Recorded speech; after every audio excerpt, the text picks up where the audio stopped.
in your early years, it seems obvious God used you to witness to other students. But where did the burden to take the gospel to foreign countries come from? Where did that come from, George?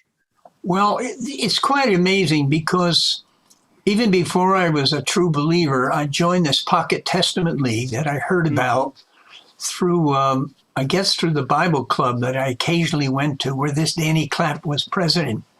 So that seemed like a good thing. So I signed up for the Pocket Testament League. And there's where I first began to hear the whole idea of giving the gospel throughout the world. Plus, I owned a philatelic agency, a stamp agency. I owned 2 or 3 little businesses when I was only 16, actually. The main one being fire extinguishers. But this philatelic agency, stamps for collectors, and I was big into making money. I thought there's big money in this. But of course, it took me to all the nations of the world through stamps. I'm sure that was a subconscious thing. Little did I dream that someday I'd have visited at least 100 of them. Mm-hmm. We eventually opened a business of collecting used stamps and selling them for missions. We saw about $50,000 go into God's work through selling stamps to stamp collectors. Present leaders, they closed that up, which is okay. But I just immediately had a passion to win my fellow students to Jesus. My world vision was small. It's all evolving. First, it was New York City giving tens of thousands of tracts out. Then it was door-to-door selling Bibles. And then it was jail ministry and sitting in rail stations persuading people to come to Christ, even when they didn't want to. I was a little too aggressive. And then we ended up going to Mexico.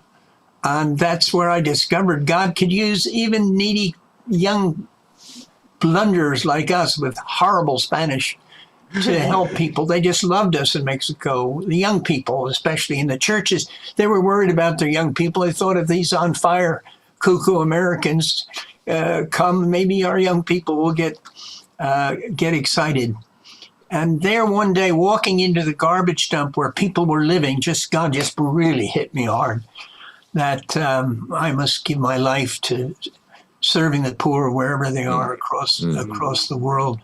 So then when I left university, I was in university study in Maryville College. That's where I met Dale Roton. We became lifelong friends. He went to Mexico. And then he left me. He was going to join Wycliffe because we didn't know what God was doing. I wasn't trying to organize anything.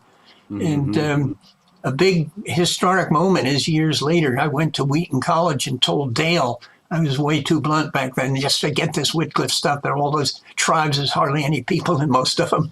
And you need to go to Turkey.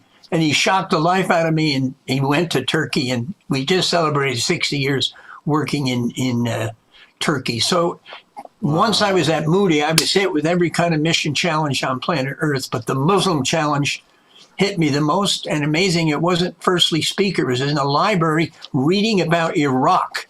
And reading Oswald J. Smith's book about Afghanistan, that birthed this idea, maybe there should be another mission because nobody's going to these places, Afghanistan, Iraq, Syria.